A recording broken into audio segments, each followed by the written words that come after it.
Guys welcome to my YouTube channel. मेरा नाम निधि है और आज हम डिस्कस करने वाले हैं एंजाइटी डिसऑर्डर के बारे में। इसके अंदर हम डिस्कस करेंगे कि एंजाइटी डिसऑर्डर क्या होता है, उसके कॉजेज़ क्या होते हैं, टाइप्स कितने होते हैं, साइन एंड सिम्टम्स क्या होते हैं एंजाइटी डिसऑर्डर के, और डायग्नोसिस क्या होता है एंजाइटी डिसऑर्डर का, और उसका मैनेजमेंट क्या होता है। तो आइए वीडियो को शुरू करते हैं। सबसे पहले हम पढ़ेंगे कि एंजाइटी डिसऑर्डर की डेफिनीशन क्या होती है। तो इसके अंदर हम देखेंगे, anxiety disorder is a mental health condition characterized by excessive fear, worry, or nervousness that is out of proportion to actual situation and persists over time. Unlike normal anxiety, which is a temporary response to stress or danger, anxiety disorder interfere with daily lives, social interactions, work, and overall functioning. यानी इसमें कहा गया है कि anxiety disorder एक mental health condition है जिसमें इंसान को एक्सेसिव, यानी एक्सेसिव का मतलब होता है ज़्यादा, यानी ज़्यादा फियर यानी डर लगता है, वरी या नर्वसनेस होती है जो नॉर्मल सिचुएशन से कहीं ज़्यादा होती है। ये फियर और टेंशन इतने स्ट्रॉन्ग हो जाती है कि डेली लाइफ, वर्क और रिलेशनशिप पे इफ़ेक्ट डालती है। नॉर्मली थोड़ी बहुत एंजाइटी हर इंसान को होती है, लेकिन एंजाइटी डिसऑर्डर में ये फीलिंग कंटिन्यू, इंटेंस और अनकंट्रोल होती है। जैसे अगर एग्जांपल या सिंपल वर्ड्स में जाने तो एंजाइटी डिसऑर्डर एक ऐसी मेंटल कंडीशन है जिसमें इंसान को लगातार डर या घबराहट और टेंशन महसूस होती है जो उनकी रोज़मर्रा की ज़िंदगी को डिस्टर्ब कर देती है। नेक्स्ट हम पढ़ेंगे types of anxiety disorder. There are following types of anxiety disorder. Then first is generalized anxiety disorder, and second is social anxiety, and third is separation anxiety disorder. Next is phobia and panic disorder. तो सबसे पहले हम पढ़ेंगे generalized anxiety disorder. Generalized anxiety disorder is a chronic mental health condition characterized by excessive, uncontrolled, and persistent worry or fear about various aspects of daily life, such as health, work, family, and finance, even when there is little or no reason for concern. यानी generalised anxiety disorder एक ऐसी condition है जिसमें इंसान को हर छोटी बड़ी बात पर हद से ज़्यादा वरी होता है जो कंट्रोल नहीं होती है, और ये वरी उसके थॉट्स, इमोशंस और बॉडी पे इफ़ेक्ट डालती है। यानी कि जनरलाइज्ड एंजाइटी डिसऑर्डर एक तरीके की क्रोनिक मेंटल हेल्थ कंडीशन है जिसमें इंसान को हर वक्त एक्सेसिव एंजाइटी होती रहती है, चाहे उसका कोई क्लियर रीज़न हो या ना हो। क्लियर है। नेक्स्ट हम पढ़ेंगे इसके की पॉइंट्स क्या हैं। जैसे कि इसमें देखो बताया गया है कि anxiety is generalized, not limited to specific situation, यानी एंजाइटी डिसऑर्डर जनरलाइज्ड होती है। ठीक है। Worry is difficult to control and last for at least 6 months, या accompanied by symptoms such as restlessness, fatigue, irritability, poor concentration, muscle tension, and sleep disturbance. The anxiety causes significant distress or impairment in social, occupational, और daily functioning. यानी कि anxiety disorder continuous और डिसप्रोपोर्टिनेट होती है, यानी situation से कहीं ज़्यादा कंट्रोल करना इसको मुश्किल होता है। कम से कम ये 6 महीने या उससे ज़्यादा टाइम तक ये प्रॉब्लम रहती है। इसके कुछ फिजिकल सिम्टम्स होते हैं जैसे कि बेचैनी होना यानी कि रेस्टलेसनेस, फटीग होना यानी थकान महसूस होना, कंसंट्रेशन में प्रॉब्लम होना, इरिटेबिलिटी का मतलब होता है चिड़चिड़ापन महसूस होना, मसल्स टेंशन होना या नींद की प्रॉब्लम होना यानी नींद ना आना, जिसे हम इंसोमिया जैसी कंडीशंस एराइज होती हैं।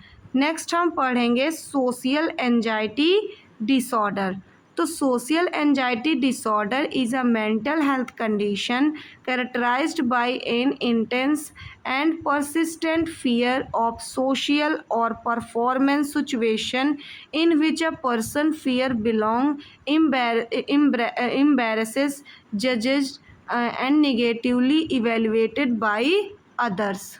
इसमें है जैसे कि सोशल एंजाइटी डिसऑर्डर एक तरीके की मेंटल हेल्थ कंडीशन है जिसमें इंसान को सोशल सिचुएशन जैसे लोगों के सामने बात करना, प्रेजेंटेशन देना या पब्लिक में इंटरेक्ट करना, इनमें इंटेंस फियर और शर्मिंदगी महसूस होती है।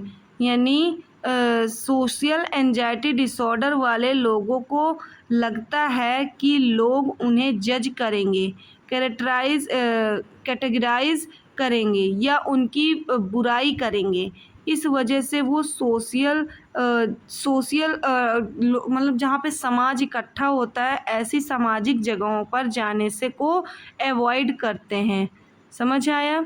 यानी कि अगर हम सिंपल वर्ड्स में समझें तो सोशल एंजाइटी डिसऑर्डर एक ऐसी कंडीशन है जिसमें इंसान को सोशल सिचुएशन में हद से ज़्यादा घबराहट और डर लगता है कि कहीं उन्हें लोग बाग जज ना करें या उन्हें कहीं एम्बैरेसेस फील ना हो।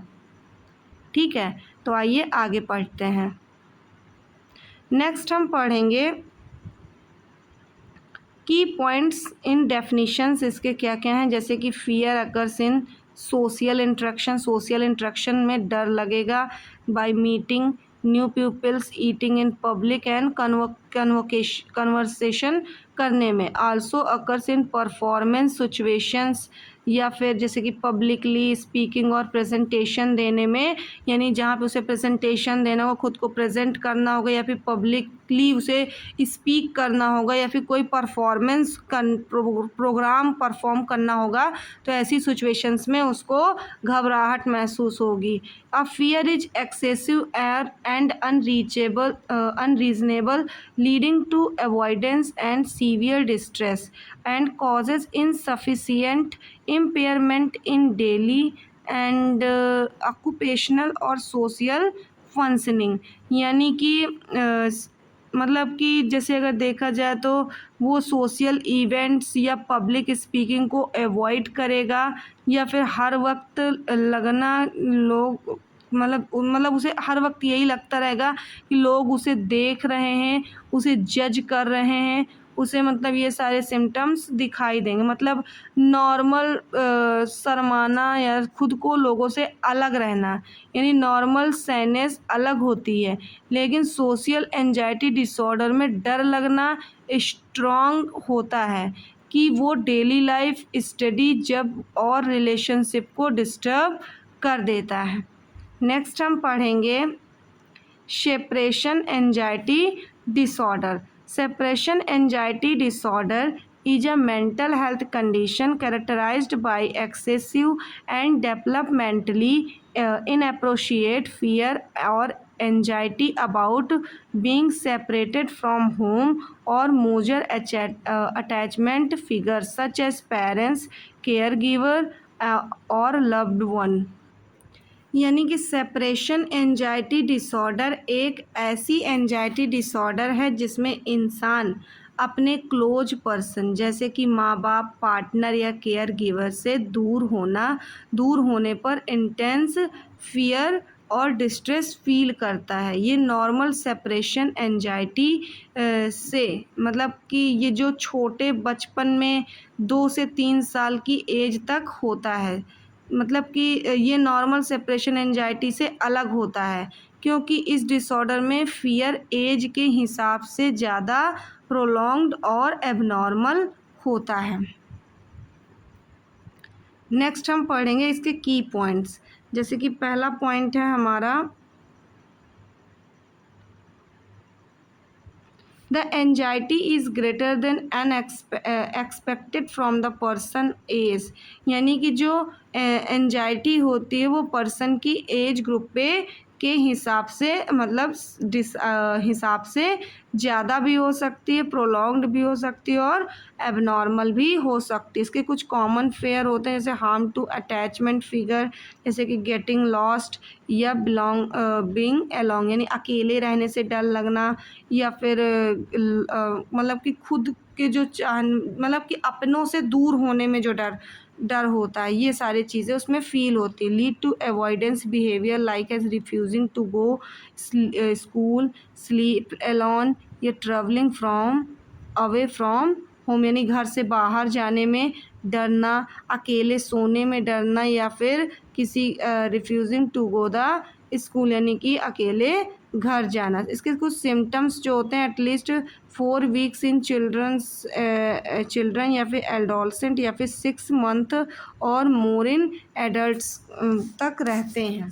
या फिर कॉजेज सिग्निफिकेंट डिस्ट्रेस और impairment in social, academic, occupational and functioning. यानी कि इसमें क्या क्या होता है फिर से देखते हैं। जैसे कि अपने क्लोज पर्सन से दूर होने का ज़्यादा डर होता है, स्कूल या वर्क प्लेसेस में जाने से इनकार करना, क्योंकि अलग होना नहीं चाहता है वो अपने मतलब अपनों से। नाइट टाइम पे अकेले सोने से इनकार करना, या बार बार नाइट में मतलब नाइट मेयर्स देखना सेपरेशन के बारे में, या फिर फिजिकल सिम्टम जैसे हेडेक भी हो सकता है, पेट दर्द, या फिर नौसिया जब अलग होना पड़ता है, या फिर कंसिस्टेंटली ये सोचना कि लव्ड वन के साथ कुछ बुरा ना हो जाए। ये कुछ सिम्टम्स होते हैं। अगर हम आसान शब्द में सोचें तो सेपरेशन एंजाइटी डिसऑर्डर एक ऐसी कंडीशन है जिसमें इंसान को अपने क्लोज पर्सन से अलग होने पर हद से ज़्यादा घबराहट और डर और टेंशन होती है।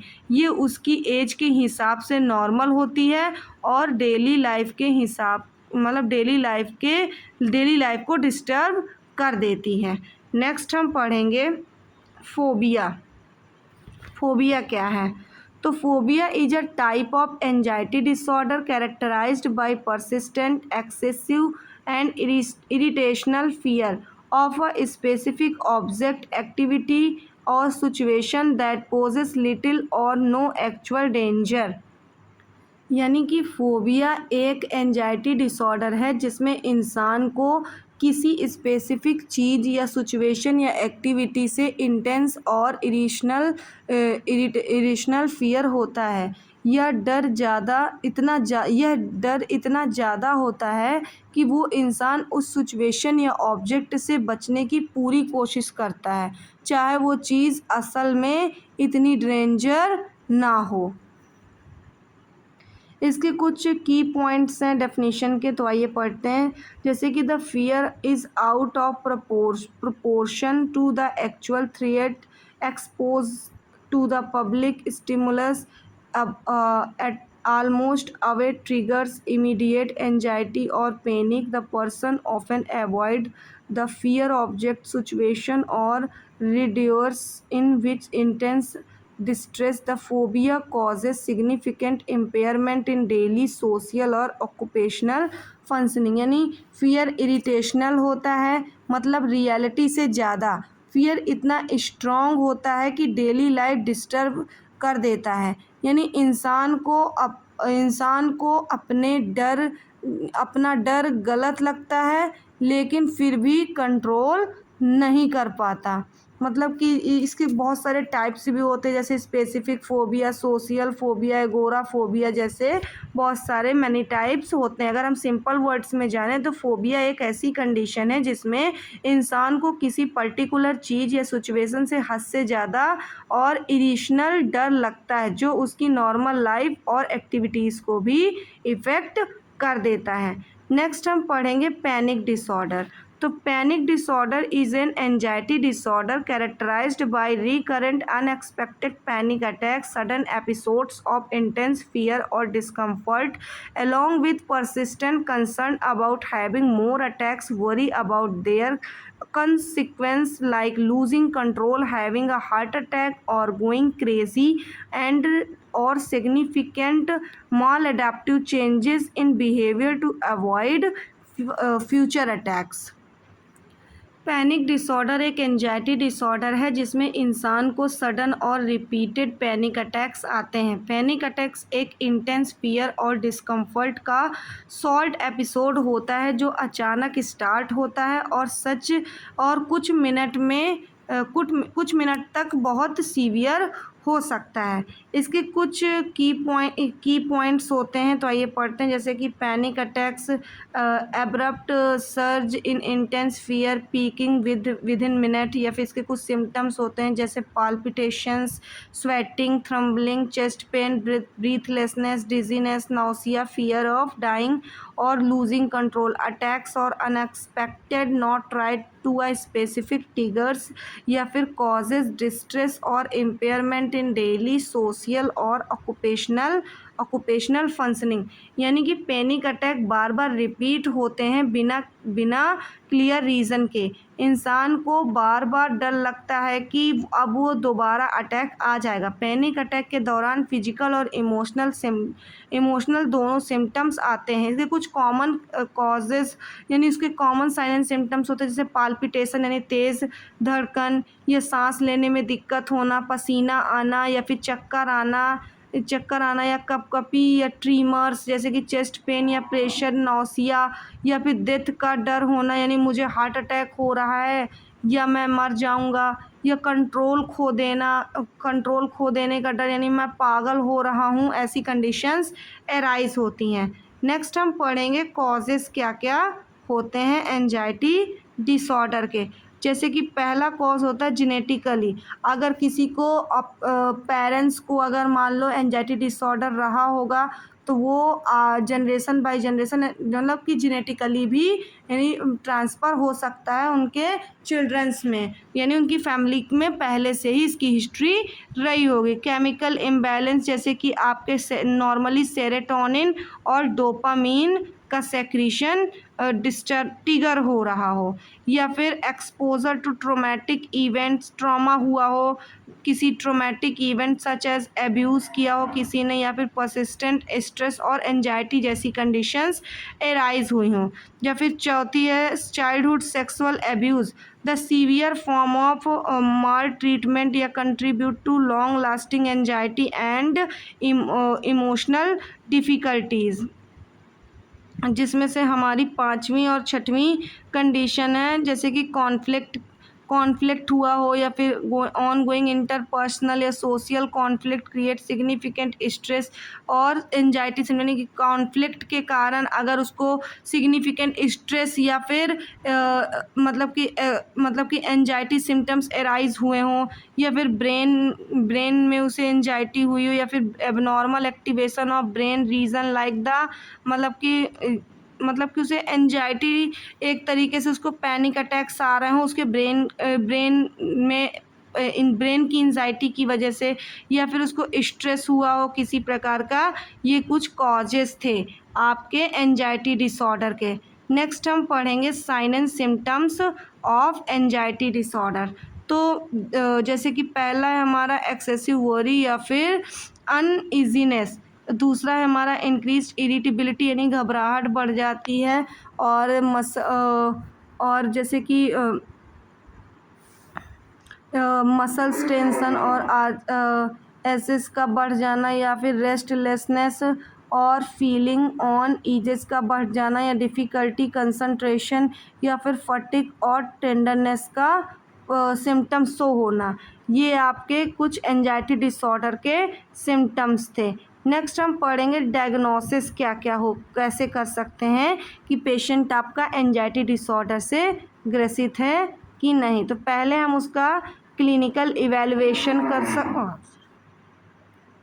नेक्स्ट है आपका क्लिनिकल इवैल्यूएशन कर देंगे, या फिर फिजियोलॉजिकल क्वेश्चनायर्स यानी हम साइकोलॉजिकल क्वेश्चंस पूछ सकते हैं पेशेंट से कि उसको मतलब कि उसकी मतलब उसकी हम एंजाइटी डिसऑर्डर की सीवियरिटी को चेक कर सकते हैं, उसका नेचर क्या है, उसके क्या सिम्टम्स हैं, ये सारी चीज़ें हम चेक कर सकते हैं। हम उसका डायग्नोस्टिक क्राइटेरिया के यानी DSM-5 के अकॉर्डिंग हम उसको चेकअप करेंगे कि उसको कौन सा मेंटल डिसऑर्डर से वो ग्रसित है, या फिर उसका इंटरव्यू लेंगे और उसको ऑब्जर्व करेंगे।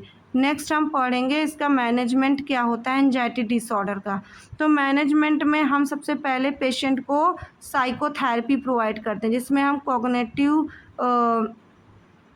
हम कॉग्निटिव बिहेवियरल थेरेपी, ACT और EFT या ACT थेरेपी होती है जैसे कि एक्सेप्टेंस एंड कमिटमेंट थेरेपी, और EFT थेरेपी का मतलब होता है इमोशनल फ्रीडम टेक्निक्स या थेरेपी, जिसमें हम माइंड बॉडी, एक तरीके की माइंड बॉडी थेरेपी है जिसमें लोग ट्रैपिंग थेरेपी, जिसे लोग ट्रैपिंग थेरेपी भी कहते हैं। ये एक टाइप की एनर्जी साइकोलॉजी टेक्निक है जिसमें इंसान अपने बॉडी के सर्टेन पॉइंट जैसे फेस, हेड, चेस्ट, फिंगर पर लाइट ट्रैपिंग करता है, वही मतलब वाइल अपनी निगेटिव थॉट्स या इमोशन को याद करके उन्हें रिलीज़ करता है। नेक्स्ट हम मेडिकेशंस प्रोवाइड कराएंगे, जैसे कि हम न्यूरोलॉजिकल सिम्टम्स को कंट्रोल करने के लिए हम उसे सिलेक्टिव सेरोटोनिन रीअपटेक इनहिबिटर्स देंगे, या फिर सिलेक्टिव नॉन नॉन मतलब कि selective non serotonin reuptake inhibitors provide करेंगे, या फिर प्रेगाबलिन या फिर बेंजोडाइज़ेपिन्स भी प्रोवाइड करेंगे। हम उसके मतलब पैनिक और टेंशन और सोमैटिक डिस्कम्फर्ट को रिड्यूस करेंगे। उसको हम रिलैक्सेशन टेक्निक्स के लिए काउंटर ऑफ टेक्निक्स प्रोवाइड करेंगे, जिसमें उसको मतलब उसकी बॉडी को रिलैक्स महसूस होगा, उसके ब्रेन को रिलैक्स महसूस होगा। नेक्स्ट हम उसकी लाइफस्टाइल को चेंज करेंगे, जिसमें हम उसको ओवरऑल इम्प्रूव करेंगे, जिसमें से हम उसको एक्सरसाइज करने की बात कहेंगे, उसको स्लीप प्रॉपर लेने की हम बात करेंगे, अभी सोशल कनेक्शंस को बढ़ाने की या प्रॉपर न्यूट्रिशन लेने की बात करेंगे। उसको हम एक तरीके का हम ऐसा मतलब केयर प्लान बना करके देंगे जिसमें उसकी फ़िजिकल और मेंटल हेल्थ अच्छी हो सके। उसको हम स्ट्रेस लेने के लिए मना करेंगे, यानी उसको हम स्ट्रेस मैनेजमेंट प्रोवाइड करेंगे प्रॉपरली कि उसे स्ट्रेस नहीं लेना चाहिए, अपने आसपास के एनवायरनमेंट को फुली मतलब इंजॉय करना चाहिए, स्ट्रेस से दूर रहना चाहिए, कि ऐसी चीज़ों को नहीं परफॉर्म करना चाहिए जिससे कि उसे स्ट्रेस होना चाहिए। और दूसरा हम कॉम्बाइंड ट्रीटमेंट प्रोवाइड करेंगे। कंबाइंड ट्रीटमेंट में हम जैसे कि इंट्रीगेट मेडिकेशन, साइकोथेरेपी या सेल्फ मैनेजमेंट टेक्निक्स, या फिर multi modal approach targeting thoughts, emotional, physical symptoms, behaviour and lifestyle factors. यानी कि हम उसमें मतलब कि मल्टी मॉडल अप्रोच को टारगेट करेंगे, जिसमें हम पेशेंट के थॉट्स, इमोशन और फिजिकल सिम्टम और बिहेवियर और सेल्फ एंड लाइफस्टाइल फैक्टर्स को सुधार सकें। इसके लिए हम पेशेंट को प्रॉपर मेडिकेशन, साइकोथेरेपी, उसको सेल्फ मैनेजिंग टेक्निक्स के बारे में इन्फॉर्म करेंगे, उसको फुली एजुकेट करेंगे, उसको हम समझाएंगे कि उसके लिए क्या सही है क्या गलत है। तो आज के वीडियो में बस इतना ही। अगर आपको ये वीडियो पसंद आई हो और समझ आई हो तो चैनल को लाइक करें, सब्सक्राइब करें और बेल आइकन को प्रेस करें। Thank you.